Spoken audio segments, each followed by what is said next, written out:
What's going on, guys? Welcome back to another video. Now, before we get into this workout, I just want to say, if you're enjoying the commentaries that I've been putting over the last few workouts, let me know in the comments below. I do want to keep switching it up, so if you're finding it a little bit boring or if you're enjoying it, let me know and give this video a thumbs up if you enjoy it. But today I actually did a deload week. Now, I also want to talk a little bit about what is a deload in case you don't know what it is and why you should do it. So a deload week mainly applies to your main lifts, so squat, bench, dead, and maybe even the overhead press. What you would do is you would plan a week into your program where you would maybe only lift about 50% to 60% of your 1 rep max. Now, what this does, it just allows your CNS to recover.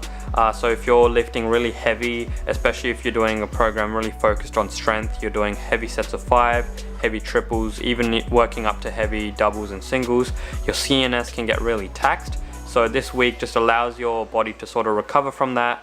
And one reason I think it's so important, other than allowing your body to sort of recover, is for jumpers. You can actually take this week to really focus on lifting lightweight but doing it really explosively. And that's obviously really important when it comes to jump training, because you don't only want to just lift heavy weights, but you want to leave space for lifting light weights really explosively, for working on what we call rate of force development, RFD, which I'm actually going to get more into in the next clip. But yeah, that's 2 reasons why I think you should really include a deload week, even if you don't feel your body needs it, because sooner or later it will catch up to you and you will need to take that deload week. But I'm just going to quickly run you through what I did for this workout. So I started with box squats, did my 4 sets of 5, and then from there moved on to some speed focused trap bar deadlifts. Now, even on the box squats, I only did about 50%, so that was still pretty much a speed focus. But even on my non-deload weeks, what I'll do is I'll do heavy squats and then I'll do my trap bar with the speed focus. So I was just trying to do it as explosively as possible, 5 sets of 3, and I could really feel, I could really accelerate as much into the bar. And what I'm going to try and do is pretty much increase the weight, but try keep the speed the same, so that way I know my force output is increasing and my rate of force development is increasing. Then just moved on to some accessory exercises. So I always like to add 1 unilateral exercise. So did some Bulgarian split squats, did 2 sets of 8, really focusing on trying to get that depth, really sink my hips down, and then moved on to 1 last final isolation exercise just to hit the hamstrings. So I did 3 sets of 12 for these ham curls, really trying to squeeze my hamstrings, and then that's it for this workout. So nothing too taxing. I would do plyos, like a couple plyo exercises before my main movement, so squats, but because it was a deload week, I didn't want to do anything too high impact. And I'm also starting a new program on Monday, so it's currently Saturday.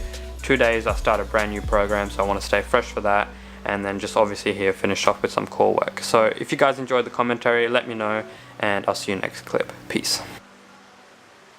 Okay, so a couple things I forgot to mention when deloading. In terms of frequency, so how often you do deload, it kind of depends on your program. So for example, if you're doing maybe a bodybuilding program, something that's not very taxing on your central nervous system, then you wouldn't have to do as much compared to if you're doing a really heavy strength focused program. So for me personally, the program I'm about to do, which I'm going to run you guys through, that's really heavy lifting, so sets of 5, sets of 3, sets of 1. So for me, I would deload every 4 weeks, but yeah, it just depends. And in terms of the sets and reps, usually I would just do a standard 3 sets of 5 at 50 to 60%.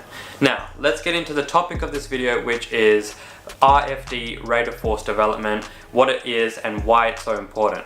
Now, often you hear people saying, to improve your vertical jump, you need to get stronger.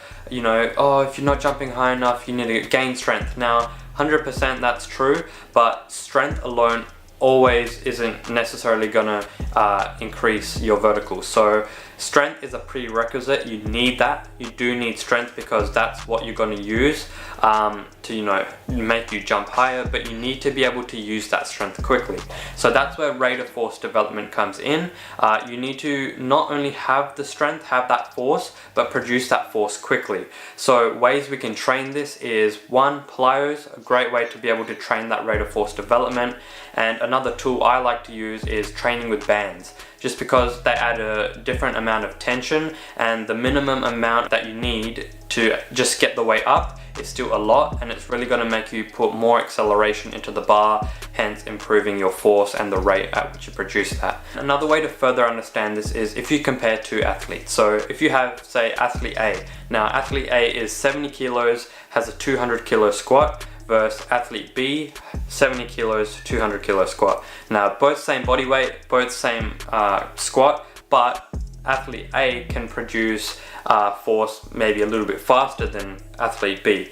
Which one do you think is going to jump higher? So obviously athlete A is going to have that advantage just because he has the same force but he can produce it more quickly, if that makes sense. So when you're training your vertical jump, if you want to program for yourself, or if you're trying to pick a program to do, you should make sure that a program has those two components. It's improving, one, your strength so you can produce more force, and two, it also has some sort of plyos or training explosively with bands so you can improve how quickly you produce that force. But that's all I wanted to say. Hope you guys enjoyed this video. If you did, give it a huge thumbs up, subscribe if you haven't already, smash that button, join the family, turn on your notification bells, and I'll see you in the next vid. Peace. Sitting on the bench. Hey.